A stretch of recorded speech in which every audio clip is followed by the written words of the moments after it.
Hey bees, I'm Marie from Humblebee and Me, and today we are making this beautiful, oh so vibrantly orange Mango cleansing conditioner. In this cleansing conditioner, I am using a new conditioning emulsifying wax. It's called Varisoft EQ 65, and there are more details about it on my blog linked in the description box below. Varisoft is considered to be a natural cationic emulsifying wax, so if you've been looking for a natural alternative to BTMS 50 or BTMS 25, this just might be your thing. I do find that the Varisoft is not as conditioning as BTMS 50 is, so I've amped up the conditioning with some not terribly naturally considered polyquaternium 7 and cetrimonium chloride. If you want to keep the formula on the even more natural side and not use those things, I have provided some substitution suggestions on my blog, also linked in the description box below. Since cleansing conditioners are generally pretty low in oil, I have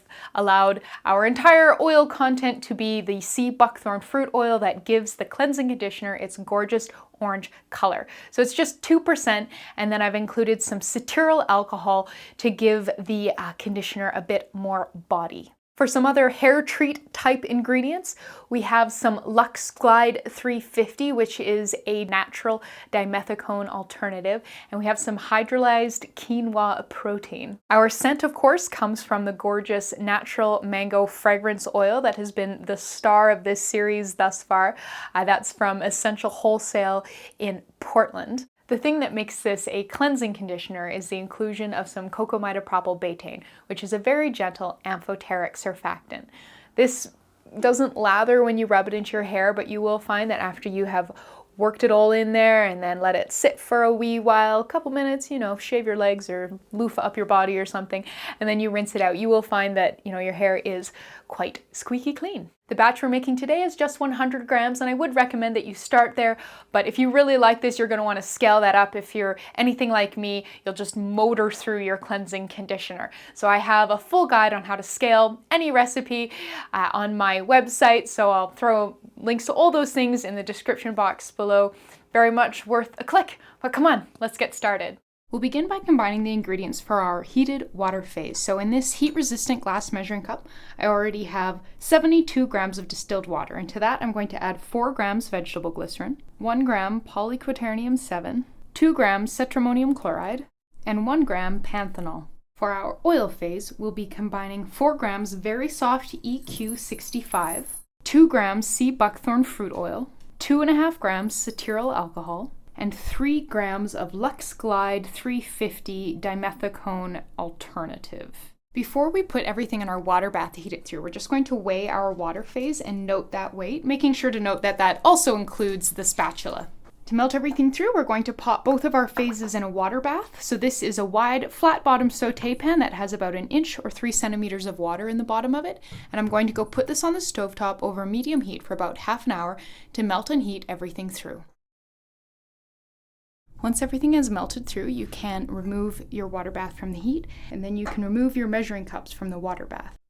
So I find that the Varisoft doesn't melt fully in a water bath, so I did have to pop this in the microwave for about 15 seconds. It kind of turns into weird little jelloid blobs that just don't want to break down. So before we combine our phases, we're just going to top off the water phase. So we're just going to use a bit of preheated distilled water to bring that temperature or bring that measurement back up to the one that we wrote down earlier.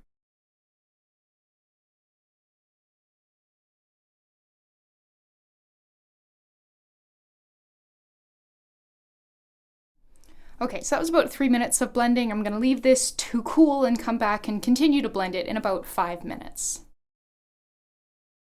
All right, so it's been just over 5 minutes, and this is starting to thicken up a little bit, and we'll give it some more blending here.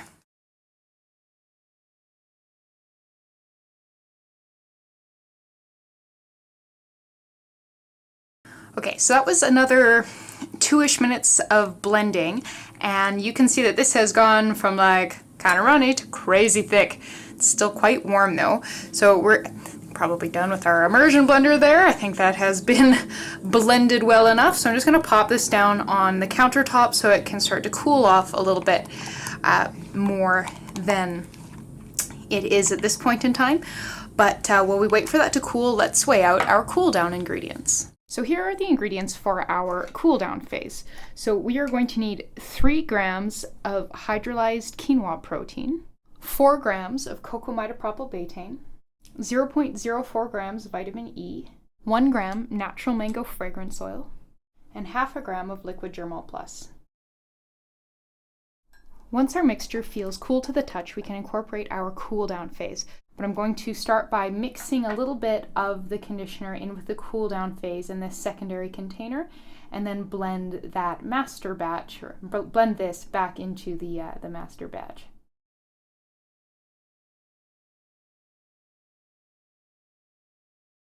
Something else we need to do is check the pH of this cleansing conditioner, and that's because the conditioning emulsifier we've used, the Varisoft EQ 65, it can break down in pHs above 5. So in this little dish, I have 9 grams of distilled water, and to that I'm going to add 1 gram of our finished conditioner to create a 10% dilution.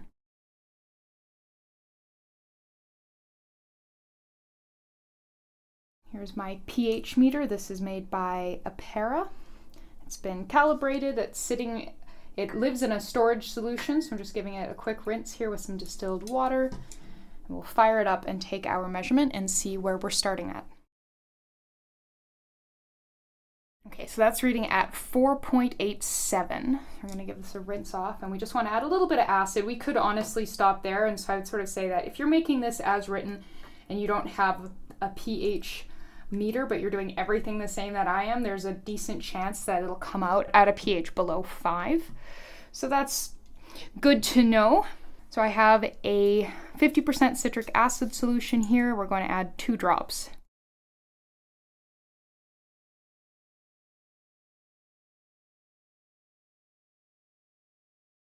Okay, so that's just shy of 4 at about 3.95. So I think I would just add 1 drop of citric acid solution next time, but we are good to go. I've got a perfectly good pH there, and we're ready to package this up. For packaging, I've got a 4-ounce Tottle from Voyageur. I'm just gonna pop that in that mason jar so it stays upright, and then throw a funnel in it. And yeah, we'll just transfer this in there and rock and roll.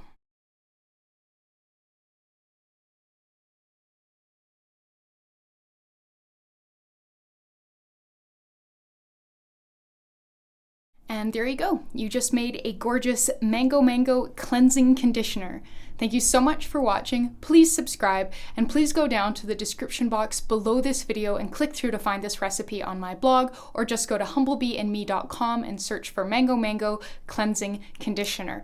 In that blog post, you will find everything written out, links to where to buy all of the ingredients, and tons of information on substitutions, scaling, shelf life, and a whole lot more. So if you have a question, please go there first. I bet you'll get your answer right away. So thank you so much, and I'll see you next time.